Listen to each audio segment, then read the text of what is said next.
पढ़ाई के दौरान हम पढ़ाई के दबाव से कैसे बचे।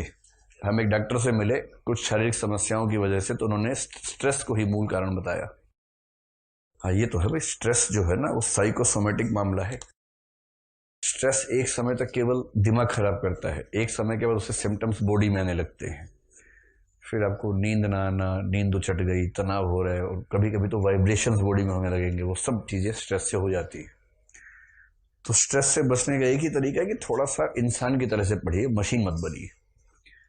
मुझसे तो कोई सलाह मांगता भी नहीं आजकल, क्योंकि मैं ऐसी सलाह देता हूँ फिर बच्चे आते नहीं मेरे पास सलाह मांगने के लिए। आते हैं कि सर कितना पढ़ें, कैसे पढ़ें। मैं बोलता हूँ देखो, सप्ताह में एक फिल्म जरूर देखनी है, ये पहली सलाह है। सप्ताह में एक फिल्म, अगर स्कोप है तो सिनेमा हॉल में जाके देखिए, दो चार दोस्तों के साथ देखिए। BF GF वाले चक्कर मत पड़िएगा, उसमें तनाव ज्यादा होता है। और गए थे फिल्म देखने, सिर फुटवा के लौटे हैं वापस, तो वो सब नहीं। दो चार अच्छे दोस्त जाए वो ज्यादा ठीक रहता है, हंसी मजाक खूब होता है ना। बाहर ना जा पाए कोई बात नहीं, पेन ड्राइव में भरवा के ले आइए फिल्म, और किसी एक लैपटॉप पर देख लीजिए सब बैठ के। वो सब थोड़ा होना चाहिए। दिन में कम से कम 1 घंटा बिचिंग कीजिए, बिचिंग, शुद्ध बिचिंग, उसमें कोई मिलावट नहीं होनी चाहिए। बिचिंग समझते हैं? बिचिंग का मतलब क्या? गप, गप पे लड़ाना, एकदम शुद्ध गप। उसमें ये नहीं कि अंतर्राष्ट्रीय संबंधों में बातचीत करेंगे, वो सब नहीं।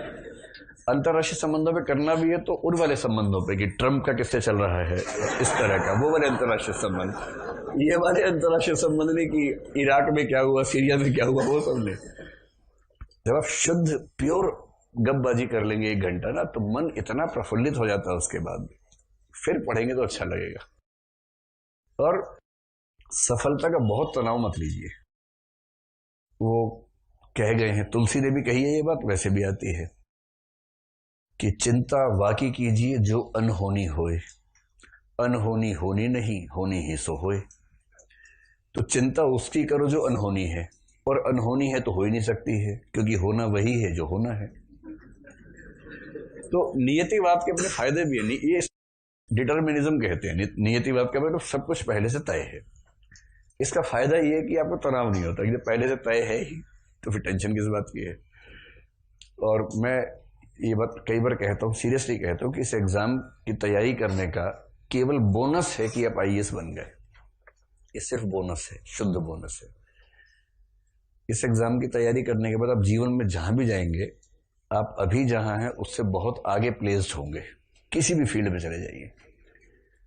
तो एक लेख मौका मिलेगा तो आपको मैं भिजवाऊंगा उस पर व्हाट्सएप पे। एक व्यक्ति ने पिछले साल एक लेख लिखा, 2 साल पहले की बात है, उसका सिलेक्शन नहीं हो पाया, तो कुछ लोगों ने उसका मजाक बनाया, तो उसने जवाब में एक लेख लिखा, कोरा पे है, कोरा अगर आप फॉलो करते होंगे ना, कोरा पे है वो लेख। और उसका भाव यही है कि इस एग्जाम की तैयारी की, IAS नहीं हुआ कोई बात नहीं, लेकिन उससे इतना कुछ हो गया कि मैं अपना जीवन ठीक तरीके से निकाल ही लूंगा। और फिर उसने कुछ एग्जाम्पल्स दिए कि मेरे साथ क्या क्या हुआ। अब क्योंकि मैं एक ऐसे व्यवसाय में हूं कि अगर मैं आपसे ये कहूंगा कि नहीं होगा तो भी जीवन अच्छा होगा, इसकी ये व्याख्या आप कर सकते हैं कि ये अपनी दुकान चलाने के लिए ऐसा बोल रहा है। अब वो व्याख्या करते रहिए, उससे मुझे फर्क पड़ता नहीं है। लेकिन अगर उस पक्ष को आप थोड़ा साइड में करके समझने की क्षमता रखते हो तो इस बात को मान लीजिए, इस एग्जाम की तैयारी अपने आप में इतनी बड़ी उपलब्धि है, जो अभी समझ में नहीं आएगा बाद में आएगा। तो चिंता मत कीजिए, मस्त होकर तैयारी कीजिए। IAS है, PCS है, बहुत सारे एग्जाम्स है, जुट के काम करेंगे तो कुछ ना कुछ हो ही जाएगा बढ़िया, और शानदार जिंदगी होगी। ऐसा नहीं कि उसके बाद की जिंदगी इससे अच्छी होने वाली है, क्योंकि ये तो आपका बेस्ट फेज है इस समय। दोस्त हैं, पढ़ाई है, पढ़ने लिखने का समय है, कुछ नहीं करना है, घर से पैसे आ जाते हैं। इतना अच्छा फेज जीवन में नहीं आने वाला कभी। ये आपके जीवन का सबसे अच्छा फेज है। इसके बाद इससे खराब ही आने वाला है। IAS बनने के बाद IAS बन के वो मजा नहीं आएगा जो भी आ रहा है आपको मजा। नहीं, ठीक है, बुढ़ापे तक कौन बच्चा रह सकता है, उम्र बढ़ेगी तो जिम्मेदारी आएंगी। तो सहज रहिए, मेरी बात तो समझे। 1 घंटा रोज क्या करना है?